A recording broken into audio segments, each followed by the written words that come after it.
नमस्कार साथियों, मैं जतिंदर कुमार स्वागत करता हूं आपके अपने YouTube चैनल जेके जी कैरियर मेकर में। दोस्तों, जैसा कि आप लोगों को पता है, यूपीआईटीआई इंस्ट्रक्टर से जुड़ा हुआ जो सिलेबस है उससे सिलेबस को लेकर हम एक एक टॉपिक क्लियर कर रहे हैं। तो आज के जो क्लास है इसमें हम ऑपरेटिंग सिस्टम को देखेंगे। दोस्तों, ऑपरेटिंग सिस्टम से क्वेश्चन जो है, अगर कोई भी आपका एग्ज़ाम है गवर्नमेंट जॉब का और उसमें कंप्यूटर से रिलेटेड सिलेबस है तो वहाँ पे ऑपरेटिंग सिस्टम से एक या दो क्वेश्चन ज़रूर आता ही आता है। तो ऑपरेटिंग सिस्टम को लेके हम 40 क्वेश्चन यहाँ पे देखेंगे। आप नोटबुक और पेन लेके बैठें ताकि आप लोगों को पता लगे सके कि आपके क्वेश्चन ठीक हो रहे हैं। और आप अपना स्कोर जो भी है कमेंट बॉक्स में कमेंट करके ज़रूर बताइएगा, आउट ऑफ 40 आपने क्या स्कोर किया है। ठीक है फ्रेंड्स, अगर 25 प्लस या 30 प्लस भी आपका स्कोर रहता है तो आप अच्छी स्कोर है आपका और आप अच्छी कंडीशन में हैं, अच्छी तैयारी आपकी चल रही है। ठीक है दोस्तों, पहला क्वेश्चन देखते हैं। पहला क्वेश्चन है, ऑपरेटिंग सिस्टम प्रबंधन करता है, मतलब कि ऑपरेटिंग सिस्टम क्या प्रबंध करता है। मेमोरी को करता है, प्रोसेसर्स को करता है, या इनपुट आउटपुट डिवाइसेस को करता है, या फिर ऑल ऑफ दी अबाव। यानी कि जितने भी ऑप्शन हैं वो हमारे सही हैं, तो ऑप्शन डी बिल्कुल जो आपका सही हो जाएगा। मीन्स दोस्तों, जो ऑपरेटिंग सिस्टम है वो किस किस को मैनेज करता है, वो मेमोरी को करता है, प्रोसेसर्स को करता है और इनपुट आउटपुट डिवाइसेस को करता है। तो पहले क्वेश्चन का जवाब जो है ऑप्शन डी होगा। नेक्स्ट क्वेश्चन देखते हैं, that is question number second. Hardware और यूज़र प्रोग्राम के बीच कंप्यूटर सिस्टम की कौन सी परत होती है। ठीक है, क्वेश्चन आप समझ गए होंगे। क्वेश्चन कह रहा है, हार्डवेयर और यूज़र प्रोग्राम के बीच में जो कंप्यूटर सिस्टम की कौन सी परत है, कौन सी जो लेयर है जो काम करती है। तो ऑप्शन आप देख सकते हैं, ऑपरेटिंग एनवायरनमेंट है, ऑपरेटिंग सिस्टम है, सिस्टम एनवायरनमेंट है, नन ऑफ दीज है। तो ऑप्शन नंबर बी बिल्कुल आपका सही है, जिसका नाम है ऑपरेटिंग सिस्टम। ठीक है दोस्तों, बिल्कुल हमारा सही आंसर है। इसी तरह के हम 40 क्वेश्चन देखेंगे दोस्तों। सारे क्वेश्चन वो हैं जो एग्जाम में रिपीट होते हैं, तो आप वीडियो के अंत तक जरूर बने रहिएगा। नेक्स्ट क्वेश्चन है, विंडो एक्सपी या विंडो 7 में हाइबरनेट का क्या अर्थ है। तो यहाँ पे आपसे पूछा जा रहा है कि हाइबरनेट का जो यूज़ है या मीनिंग है वो क्या है। सभी ऑप्शन को आप देखेंगे। रीस्टार्ट देखिए दोस्तों, हालांकि आंसर आपको दिख रहा है, बट आप कोशिश कीजिए कि क्वेश्चन को हाइड कर रहे हैं, आंसर को हाइड कर लें, क्वेश्चन आपको दिखे। और आप वीडियो को पॉज कर लें अगर वीडियो जल्दी चल रही है तो। ठीक है, आप आंसर को हाइड कर लें और अपना आंसर सोचें, टाइम लें और उसके बाद ही आंसर देखें। ठीक है दोस्तों, तो क्वेश्चन था, विंडो एक्सपी विंडो 7 में हाइबरनेट का क्या अर्थ है। तो चारों ऑप्शन देखेंगे आप, और जो आपका आंसर है वो ऑप्शन नंबर 4 बिल्कुल सही होगा। साइबरनेट या हाइबरनेट क्या करता है आपका, shut down the computer without closing the running applications. यानी कि सिस्टम को आपका शट डाउन कर देगा, बट जो करंट में आपकी जो विंडो है, एप्लीकेशन है, उसको क्लोज नहीं करेगा। तो ऑप्शन डी आपका बिल्कुल सही है, that is shut down the computer without closing the running application. ये किसका काम है दोस्तों, हाइबरनेट का अर्थ है ये। नेक्स्ट है आपका क्वेश्चन नंबर 4। क्वेश्चन नंबर 4 कह रहा है, ओ एस यानी कि ऑपरेटिंग सिस्टम अपग्रेड करते समय पहला कदम क्या होना चाहिए।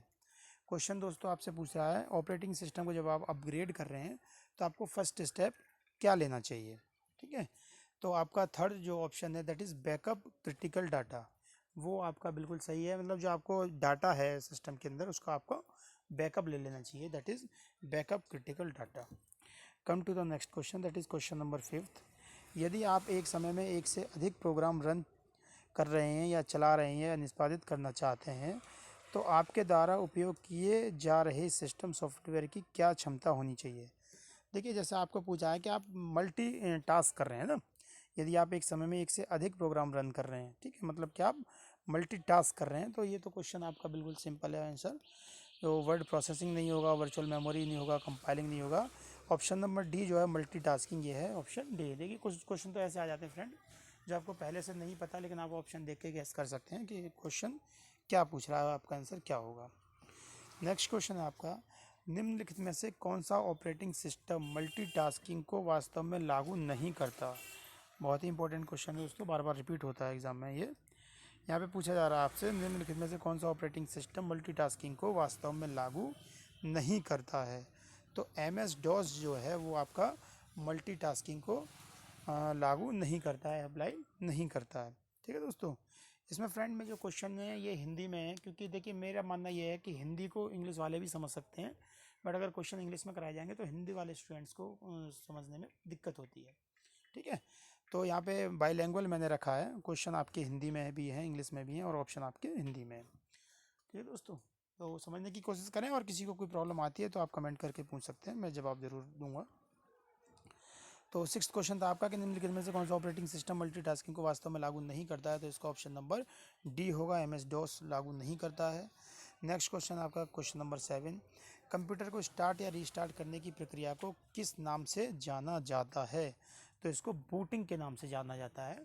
ठीक है, आप बूट कहें या बूटिंग कहें, डजेंट मैटर, कोई ज़्यादा फर्क पड़ता नहीं है। तो कंप्यूटर को स्टार्ट करना है या रीस्टार्ट करना है, उस समय जो प्रक्रिया होती है उसको हम बूटिंग के नाम से जानते हैं। नेक्स्ट क्वेश्चन है आपका, डैश ऑपरेटिंग सिस्टम के कार्य की श्रेणी नहीं है।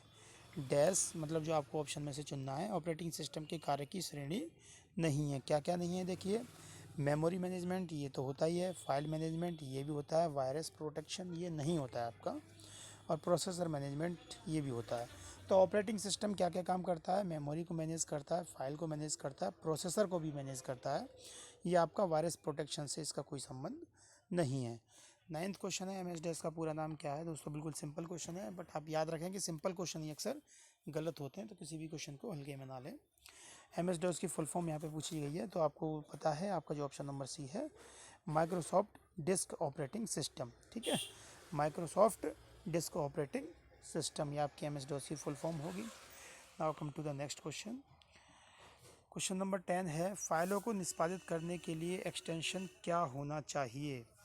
फाइलों को निष्पादित करने के लिए यानी कि एग्जीक्यूट करने के लिए एक्सटेंशन क्या होना चाहिए। तो आपका EXE भी होगा, BAT भी होगा, COM भी होगा।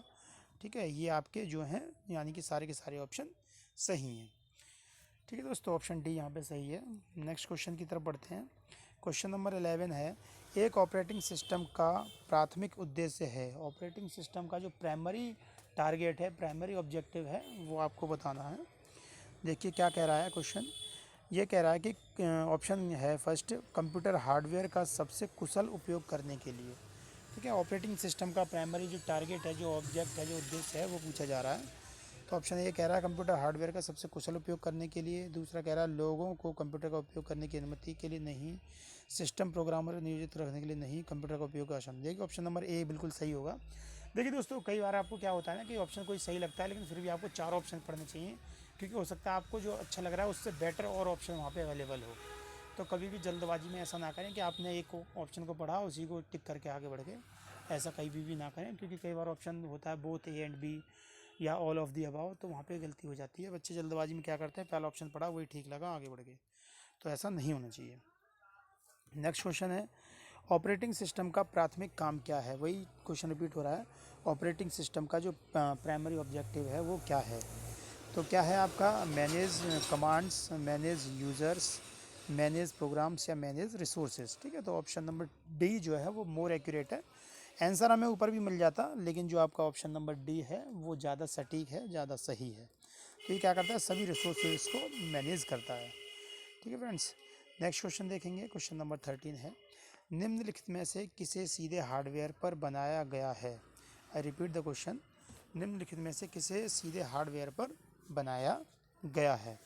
तो ऑप्शन नंबर सी जो है ऑपरेटिंग सिस्टम, उसको सीधा सीधा क्या करा गया है, हार्डवेयर पर बनाया गया है।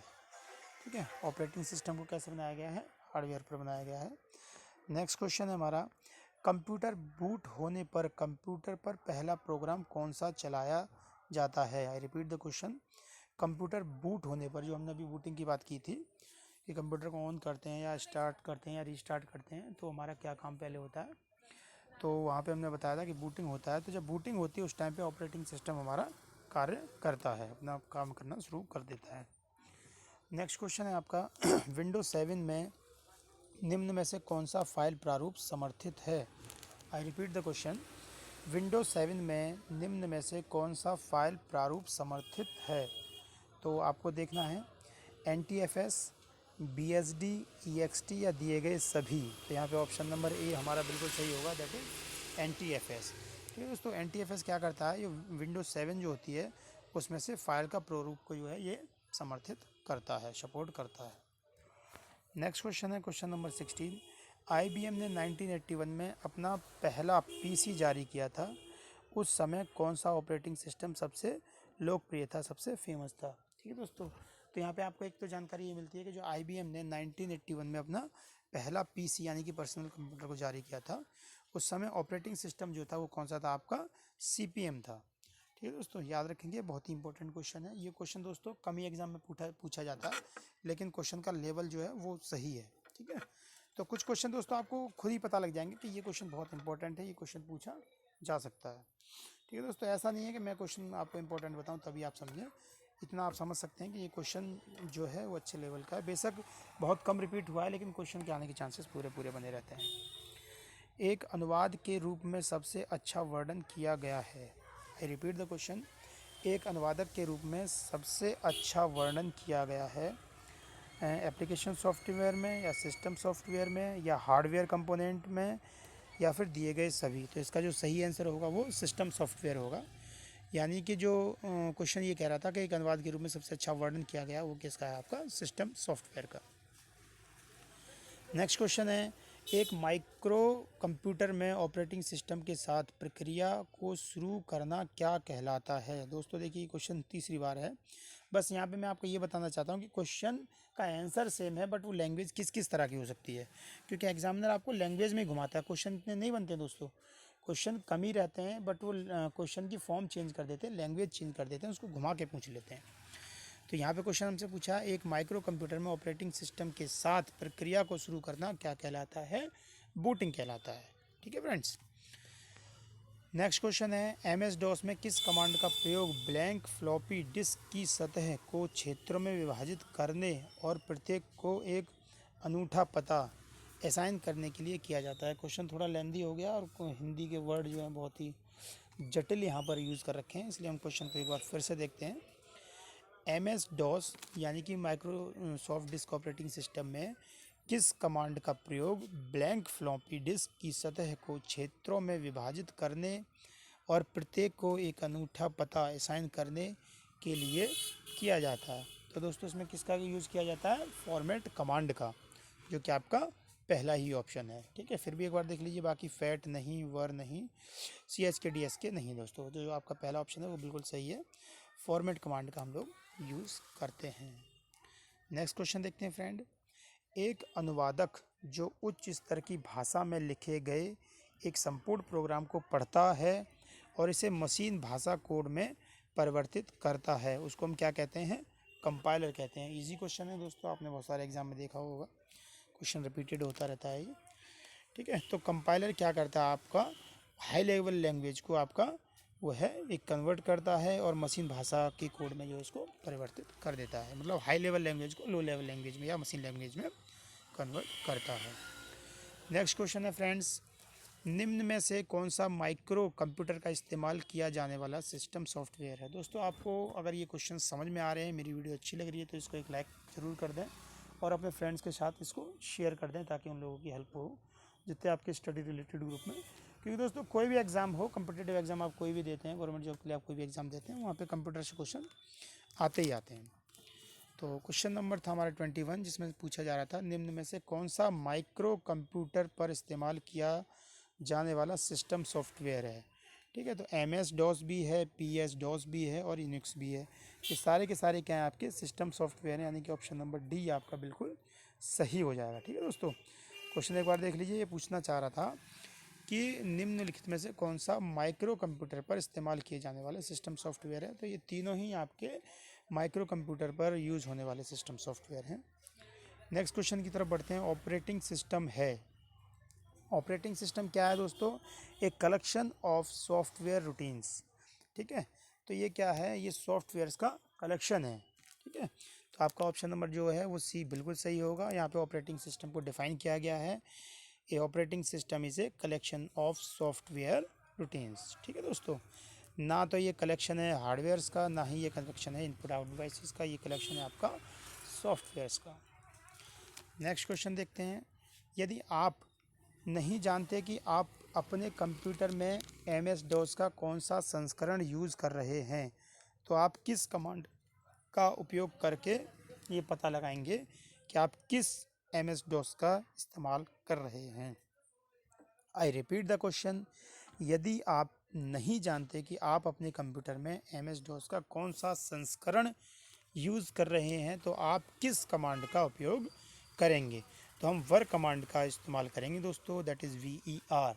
इस कमांड का यूज़ करके आप पता लगा सकते हैं कि MS-DOS का कौन सा संस्करण आप यूज़ कर रहे हैं।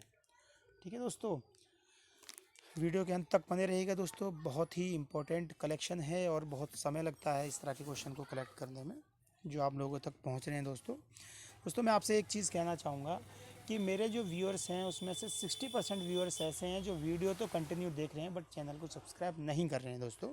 आपका चैनल को सब्सक्राइब करने में कुछ नहीं जाता है, बट बल्कि हमें एक एनर्जी मिलती है ताकि हम एक नेक्स्ट वीडियो और ज़्यादा एनर्जेटिक लेके आएँ और ज़्यादा आपके अच्छा कंटेंट लेके आएँ। तो आप वीडियो को चैनल को सब्सक्राइब करके, वीडियो को लाइक करके और कमेंट करके हमें एक पॉजिटिव एनर्जी दे सकते हैं। Come to the next question, and the question is, निम्न में से कौन सा एप्लीकेशन सॉफ्टवेयर नहीं है। निम्न में से कौन सा एप्लीकेशन सॉफ्टवेयर नहीं है, ये बताना है आपको दोस्तों।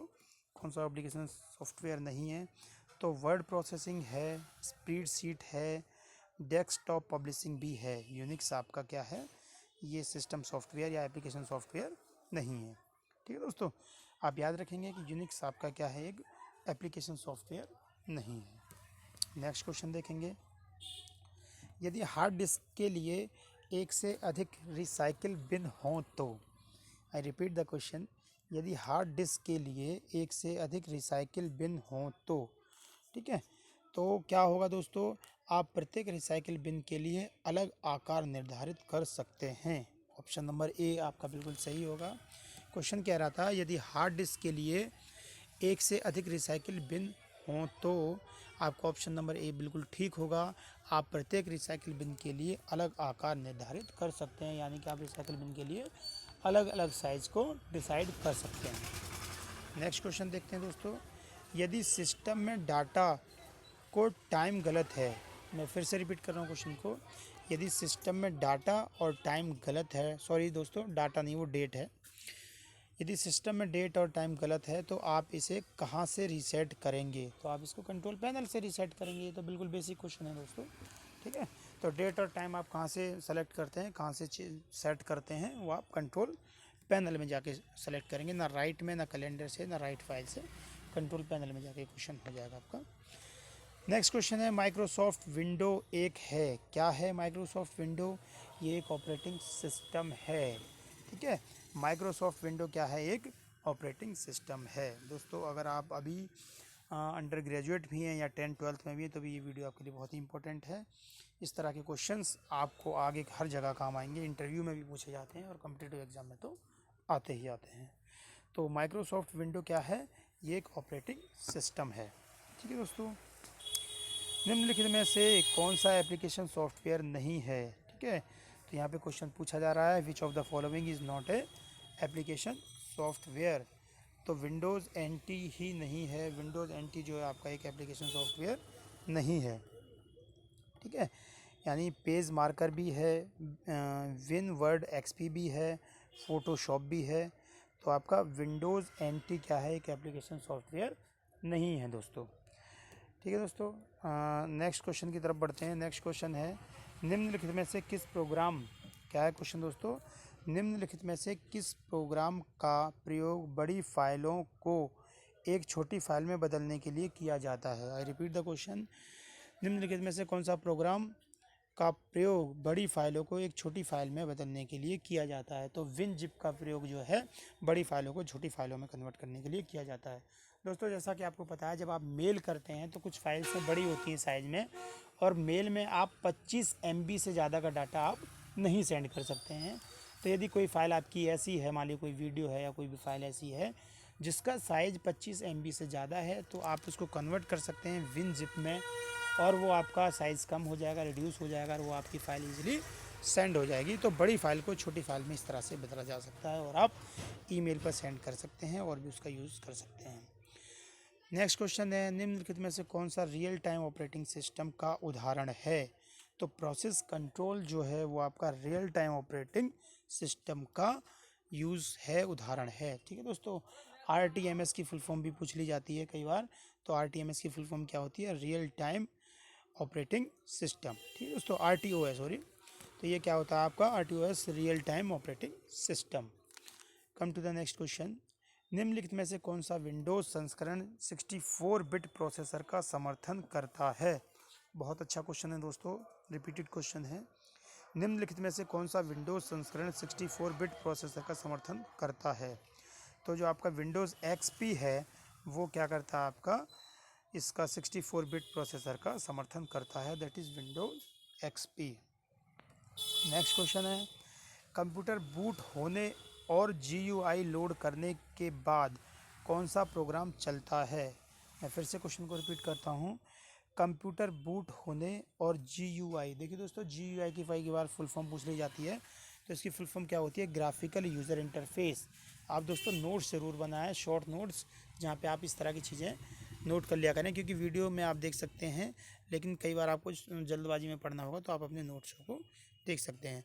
और जब भी आप एग्ज़ाम देने जाएं तो एक बार इस वीडियो को देख के ज़रूर जाएं। आप 2 से 3 बार इस वीडियो को देखेंगे तो सारे के सारे क्वेश्चंस आपको याद हो जाएंगे। ठीक है दोस्तों, तो पूछा जा रहा था क्वेश्चन में, कंप्यूटर बूट होने और GUI यानी ग्राफिकल यूजर इंटरफेस लोड होने के बाद कौन सा प्रोग्राम चलता है? कंप्यूटर बूट होने और GUI लोड होने के बाद। ठीक है दोस्तों, तो यहाँ पे क्या होगा आपका option number D, that is authentication, ये आपका प्रोग्राम चलता है। ठीक है दोस्तों, नेक्स्ट क्वेश्चन की तरफ बढ़ते हैं। निम्न में से किस विंडो को स्टार्ट बटन नहीं है? मैं फिर से क्वेश्चन को रिपीट कर रहा हूँ। निम्न में से किस विंडो में स्टार्ट बटन नहीं है? तो आपसे ये पूछा जा रहा है किस विंडो में स्टार्ट बटन नहीं है, तो विंडो 8 में जो है आपका स्टार्ट बटन नहीं है। बहुत ही इंपॉर्टेंट क्वेश्चन है दोस्तों, क्योंकि आपका विंडो विस्टा में भी स्टार्ट बटन है, विंडो 7 में भी है। ठीक है दोस्तों, विंडो 8 में ही आपका स्टार्ट बटन नहीं है। तो बहुत ही अच्छा क्वेश्चन है दोस्तों, ये नया क्वेश्चन है। इनमें से कौन सा ऑपरेटिंग सिस्टम नहीं है? ठीक है दोस्तों, आपको बताना है इनमें से कौन सा ऑपरेटिंग सिस्टम नहीं है। डॉस है, देखो दोस्तों इसकी तो फुल फॉर्म ही है डिस्क ऑपरेटिंग सिस्टम, तो ये है ही। लाइनक्स भी ऑपरेटिंग सिस्टम है, विंडोज़ भी ऑपरेटिंग सिस्टम है, ओरेकल क्या है आपका ऑपरेटिंग सिस्टम नहीं है। ठीक है दोस्तों, तो आप इसको एक छोटी सी ट्रिक से याद रख सकते हैं कि ऑपरेटिंग सिस्टम यानी कि सिस्टम को ऑपरेट करने के लिए अकल चाहिए, है ना। ओरेकल को आप थोड़ी देर के लिए अकल पढ़ लीजिए। ठीक है, तो ये दोस्तों फ़नी ट्रिक्स हैं, अगर आपको अच्छे लगते हैं तो ठीक है, अदरवाइज़ इग्नोर कीजिएगा। मैंने बस यहाँ पे एक छोटी सी ट्रिक बनाई कि ऑपरेटिंग सिस्टम यानी कि सिस्टम को ऑपरेट करने के लिए अकल चाहिए, इसका मतलब इसके पास अकल नहीं है, तो ये ओरेकल क्या है, ऑपरेटिंग सिस्टम नहीं है। नेक्स्ट क्वेश्चन है, लाइनक्स एक डैश ऑपरेटिंग सिस्टम है। अभी ऊपर आपने देखा कि लाइनक्स एक ऑपरेटिंग सिस्टम है, आपको यहाँ बताना है कौन सा ऑपरेटिंग सिस्टम है। तो ये क्या है, ओपन सोर्स ऑपरेटिंग सिस्टम है। ठीक है दोस्तों, जो आपके ऑपरेटिंग सिस्टम वो होते हैं वो कैसे होते हैं, ओपन ऑपरेटिंग सिस्टम होते हैं, क्लोज ऑपरेटिंग सिस्टम होते हैं, सेमी ओपन सिस्टम होते हैं। ठीक है, तो लाइनक्स कैसा है आपका, एक ओपन सोर्स ऑपरेटिंग सिस्टम है। नेक्स्ट क्वेश्चन देखते हैं, आप किस ऑपरेटिंग सिस्टम को सबसे छोटा फाइल नाम दे सकते हैं? आई रिपीट द क्वेश्चन, आप किस ऑपरेटिंग सिस्टम को सबसे छोटा फाइल नाम दे सकते हैं? तो आप डॉस को क्या है, सबसे छोटा नाम दे सकते हैं, ये आपने याद रखना है। नेक्स्ट क्वेश्चन है आपका, ऑपरेटिंग सिस्टम की सेवाओं तक पहुंचने के लिए कौन सा इंटरफेस प्रदान किया जाता है? I repeat the question, operating system की सेवाओं तक पहुंचने के लिए कौन सा इंटरफेस प्रदान किया जाता है? तो सिस्टम कॉल्स को जो ऑपरेटिंग सिस्टम का हम यूज़ करते हैं, इसको इंटरफेस हम प्रदान करते हैं। ठीक है, तो आप याद रखेंगे सिस्टम कॉल्स। नेक्स्ट क्वेश्चन है, निम्नलिखित में से कौन सा कथन सत्य नहीं है? आपको बताना है कौन सा सत्य नहीं है।